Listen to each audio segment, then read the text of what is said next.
Hey, what's up, guys? Season 6 is here. Well, the preseason, that is. And I've been playing all day. It's pretty hype. All the changes to the Masteries and the support role all together with the new items. It's pretty crazy. And so I'm liking it a lot. Especially with my ADCs being able to do tons of damage now. It's like, holy shit, I can carry the crap out of bot lane now. But yeah, I ended the season 0 LP. I got to diamond, but then my MMR was still pretty high, so I was going up against like diamond 2s and stuff, and obviously they're still pretty far from where my skill range is, so I was getting beat a lot. So I decided to just play up until like a reasonable day and then just wait it out and just get my rewards for the season. You know, I don't want to drop back into plat or whatnot, so that's why I ended the season with 0 LP. Main Zilean the whole way, as you can see, 266,000 mastery points. And unfortunately, I still haven't gotten my border or my my victorious silver skin. So Riot says it takes up to 12 hours, and some people are saying all week. But you know, hopefully Riot is correct, and it's only going to take within the next 12 hours. But alright, let's get these things going. Let's start with runes. Runes are going to stay the same. There's really no difference to it. Even though there was this little gem was introduced into the new mastery tree, it increases your cap by 5%, also allowing you to give 5% cooldown reduction. Once you build Chalice, you'll be at a 35% cooldown reduction, and so you'll still be missing 10%. But luckily, with Locket and Zeke's Herald, they both give 10% cooldown reduction. So even though you'll be stuck at only 35% cooldown reduction once Challenge is built, you'll still be fine, because once you build either the Kindle Gem or you build the Glacial Shroud, you'll be at 45% cooldown reduction, which is incredible. Like your Zilean combo is a 5-second rotation because of the bombs, but since they're stunned for 1.5 seconds, technically the cooldown is only 3.5 seconds. So it's pretty brutal in late game. But yeah, runes are still standard. There's no reason for you to put any kind of cooldown into it, like I said, because once you build a part of your fifth item, then you'll have the max cooldown reduction, so you'll be perfectly fine. No need to change any of this. Now on to masteries. We started in 18 points in cunning. We went for the movement speed out of combat, same thing as before. You know, you want to be able to go everywhere. Zilean's already fast with his speed boost and his boots 5, so he's just going to be all over the map even faster, and it helps you place wards, all that kind of good stuff. Secret stash. The thing I've been using is the corruption potion. I'm not sure if that's what's going to be best, but that's what I'm using for now. I'll need second opinions on that. But the only problem with going the flask is that you lose the second effect of secret stash and you only gain the first benefit, so it's kind of So to get the full benefit of secret stash, you'll need to just buy regular potions. And I have this huge habit of every time I go back to base, I always need at least 1 or 2 pots in a ward. The only problem is pots are no longer 35 gold, they're 50 gold, so it's like a really expensive habit now. So having the flask to where I just keep going back and getting refilled, then it's pretty cool. Also, the minor bonus damage you get from corruption potion, I'm pretty sure that's what it's called. Corrupting potion. Okay, it's alright. It's a little something here and there, you know. Sometimes they'll laugh at you like, LOL, I'm 12 health. Well, not anymore, not with corrupting potion. The only thing with this is that you have to be drinking the potion in order for its effect to go off. So yeah, touch of corruption. Damaging spells and attacks burn enemy champions for 15 to 30 magic damage over 3 seconds. Half damage for area of effect, or damage over time spells. Damaging increase with champion level. So yeah, it's pretty cool. Also, another thing is you can use this with like it says at the bottom, you can use it even at full health, so that's really cool. So you can proc that damage no matter what. Back to masteries.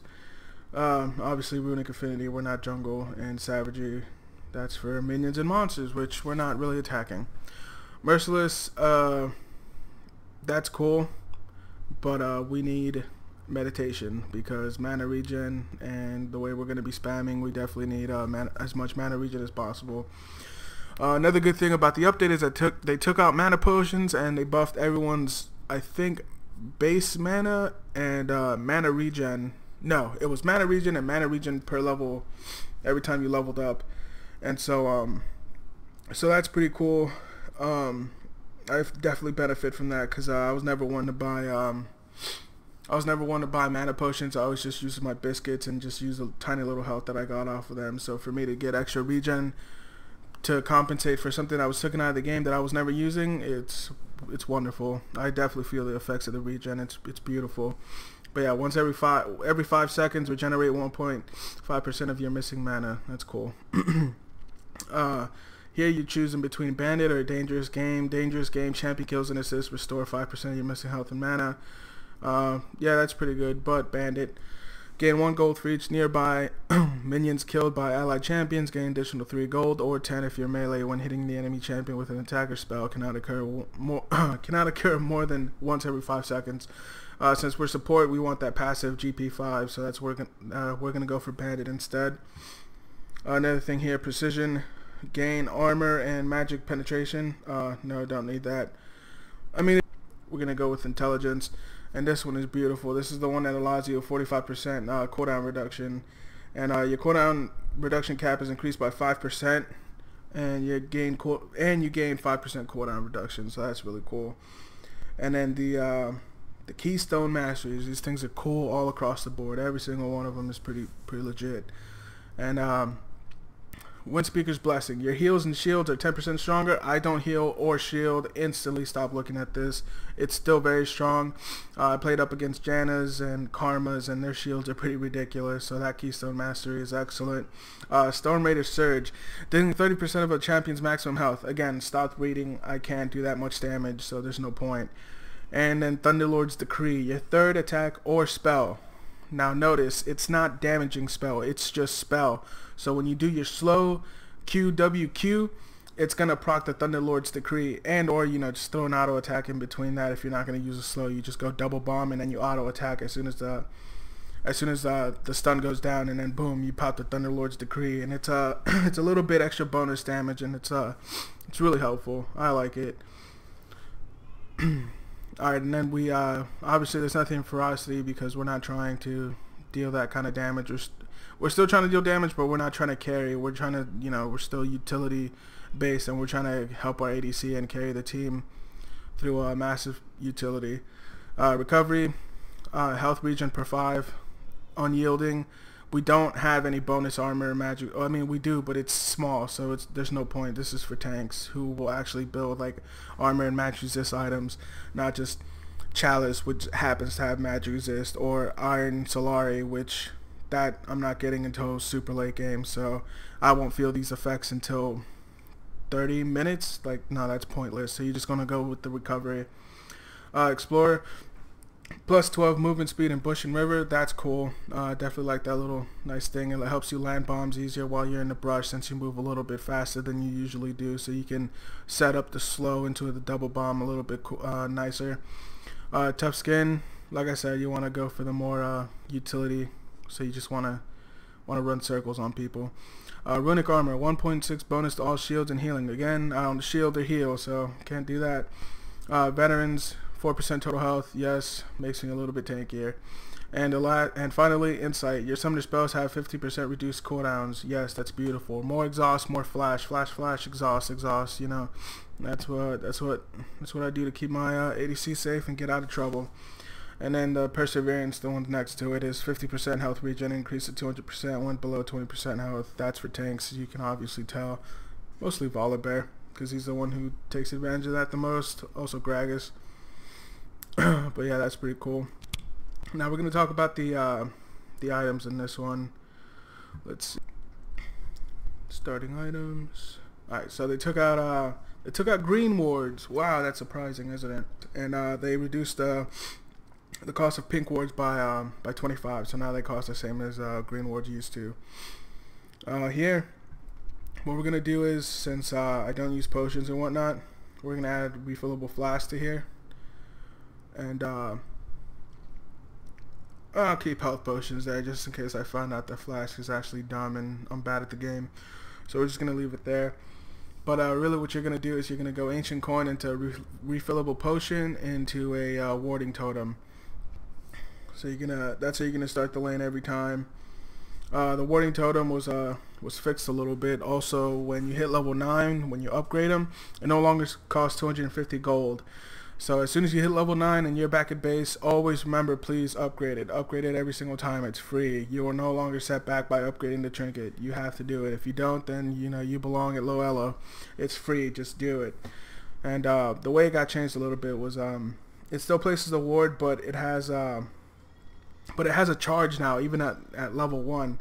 So it's pretty cool. So it helps you during the early game, and it'll keep you from getting ganked a lot before you get your Sightstone. One thing that was argued about is these new Sightstones that are mixed with your gold per 5 item. I think they're terrible. I heard QtPen and Afromoo streaming, and Afromoo was like, yeah, this shit's terrible.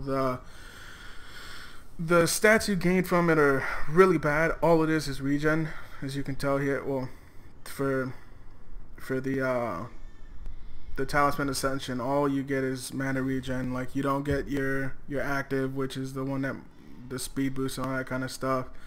It's like, it's not good at all. I don't use. I mean, this one kind of gives you ability power and still gives you GP5, but still, I don't use the blue one. And even if you do use the blue one, you're giving up that huge slow that you get when it's fully maxed.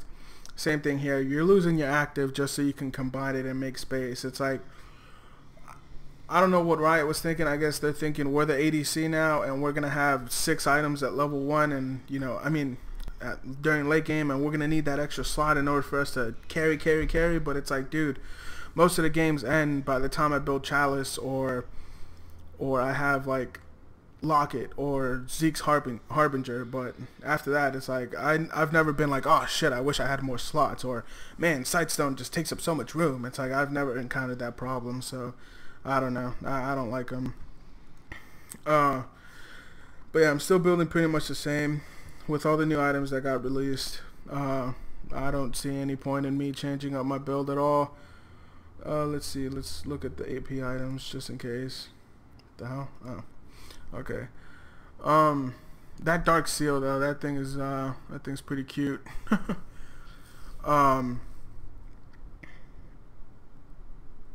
This could actually be pretty interesting. I may try something with this to where I drop the flask and go for the Dark Seal and use regular potions. So we'll see how that happens, because the dark. But no, it's not worth it. Maybe on Janna, because Janna's like to go Magi's, because this builds into Magi Soul Stealer now. So maybe on Janna. I mean, I'll try it out, but I don't think so. I think I should stay with the build I was going for before. Yeah, looking at all these AP items. Yep. Nope. The only one, probably the Zanyas. That's about it. Let's see. Let's look at some cooldown. Same thing. We're just gonna go boots 5. This is overkill. That's 10% CDR. That's overkill. All this other stuff. Yeah. No. Yeah. This was the ADC patch. So the ADCs, that's a whole nother different story, and you're gonna want to look at someone else's video for that. But yeah, so far nothing's really changed with Zilean, so it's pretty cool. I just want to go over the Masteries, because that's the biggest change and whatnot, and your starting items. Other than that, everything else pretty much stays the same for him. I will be releasing either just a full game commentary or just a highlight reel of because I'll start playing ranked or whatnot to get my MMR up for the preliminaries once season 6 is officially released. So I'll probably do a highlight reel of either my ranked games, or if you guys want, I'll just do like a full commentary like I was doing before. But yeah, that's it for now. Good luck on the Rift, and keep playing that Zilean, man. He's hitting OP level 1. What? Yep. Alright guys, peace.